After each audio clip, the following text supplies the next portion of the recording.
Attention mga SSS members, beneficiaries at pensioners. Eto na, nako po, kumpirmado.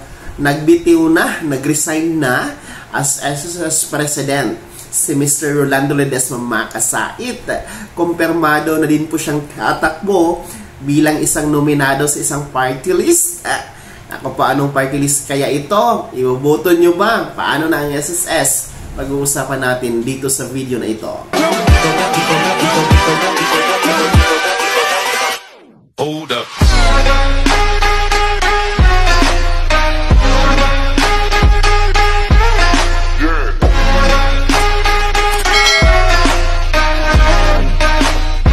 Hello mga ka-vlogs! Welcome dito sa aking YouTube channel. Magandang araw po sa lahat ng mga manonood. Saan po kayong dako sa mundo? Kumusta kayo mga ka-vlogs? Eto na mga SSS members, beneficiaries at pensionado. Nako po, kumpirmado na. Nagbitiw, nagresign na as SSS President si Mr. Rolando Ledesma Makasait at kumpirmadong tatakbo bilang isang nominee sa isang party list. Ano nga bang party list ito? Iboboto nyo ba siya? Paano na ang SSS? Pag-uusapan natin mamaya-maya lang. Pero bago ang lahat, kung bago ka pa lang dito sa aking YouTube channel o di kaya hindi ka pa nakasubscribe, abay click nyo muna ating subscribe button na nasa baba. Huwag nyo kalimutan na pindutin ang notification bell. Ilagay nyo po sa all para naman updated kayo sa lahat ng mga videos na i-upload ko. Well, kumpirmado na nga mga SSS members, beneficiaries at pensionado na ang ating SSS President Rolando Ledesma Makasait ay nagbitiw na, nagresign na bilang presidente ng SSS ayon po sa report ng Philippine News Agency.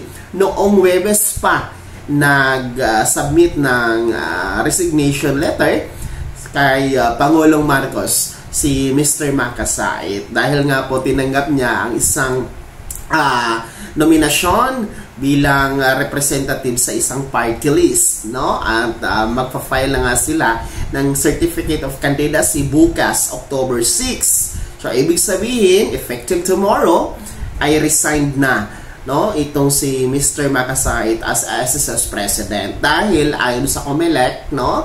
Ayon sa COMELEC and ayon sa batas, kapag magpa-file ng Certificate of Candidacy ang isang appointee na government officials gaya nitong SSS President, no, since appointee siya or appointed siya ng presidente, kung magpa-file siya ng Certificate of Candidacy for any positions, no, sa gobyerno during election ay considered as resigned siya agad-agad. So kung mag-file sila bukas, October 6, automatic resign po siya, mga ka-vlogs. At eto, mga ka-vlogs, alam nyo ba na ano ba ang pangalan ng kaniyang party list na kaniyang sasalihan bilang kongresista kung sakaling manalo?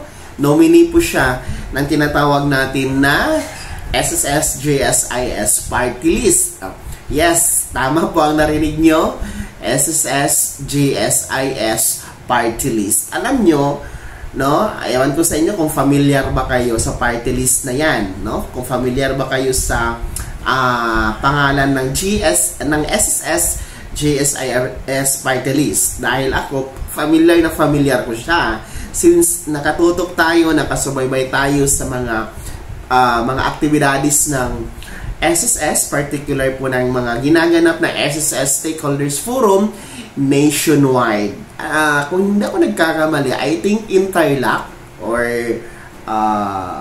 yes, in Tarlac yata, no? During the Stakeholders Forum doon ay merong presensya ng isang party list, which is ito nga po yon, the SSS-JSIS party list na siyang libre, no? Non-libre bilang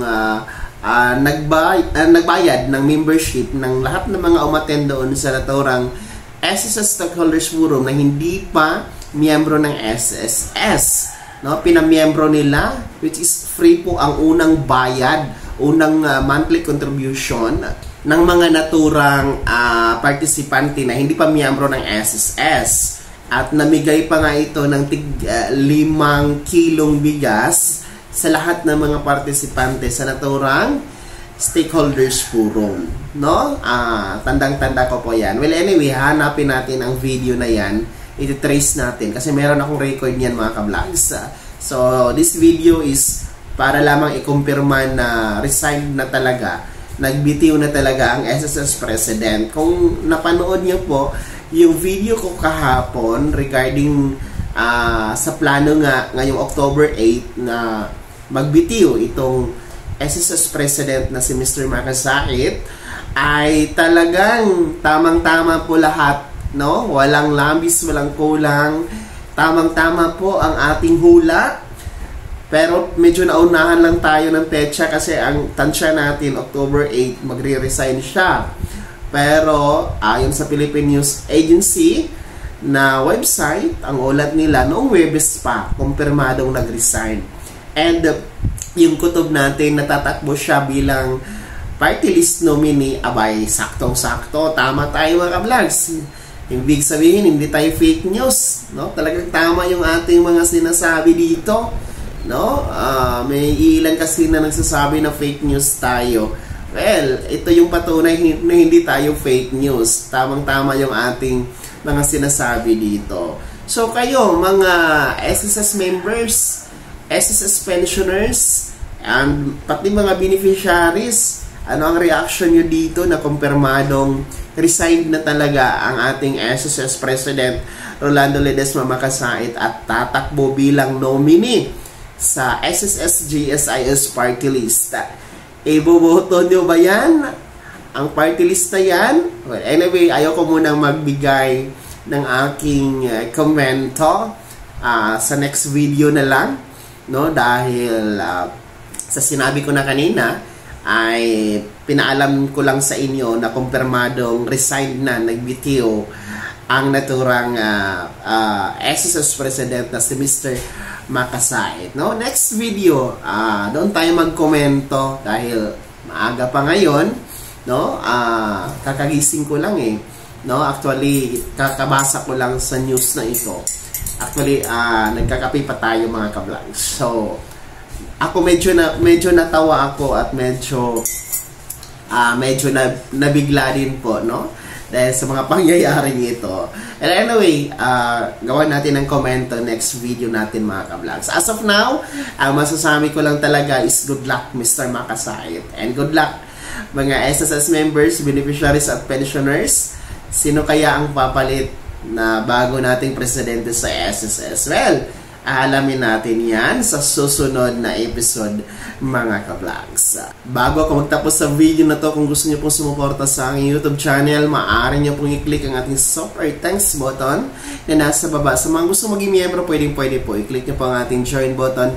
Maraming perks dyan mga ka-vlogs. Sana'y naging gabay ang video na to kahit pa paano na pag-uusapan natin ang mga mahalagang nangyayari sa pagiging miyembro, beneficiary at pensionado sa SSS. Kung hindi ka pa nakasubscribe dito sa aking YouTube channel, maaari nyo nang i-click ang ating subscribe button na nasa baba. Huwag nyo kalimutan na pindutin ang notification bell. Ilagay nyo po sa all para naman updated kayo sa lahat ng mga videos na i-upload ko. Maaari nyo ding i-like ang video na to at kung meron ka pa mga katanungan, maaari nyo i-komento sa comment section na nasa baba. At paki-follow na din po ang aking official Facebook page na nasa screen niyo. Muli po, ako si Daniel Timpao na nagsasabing dito sa aming YouTube channel, Pawang Katotohanan at lahat totoo lamang.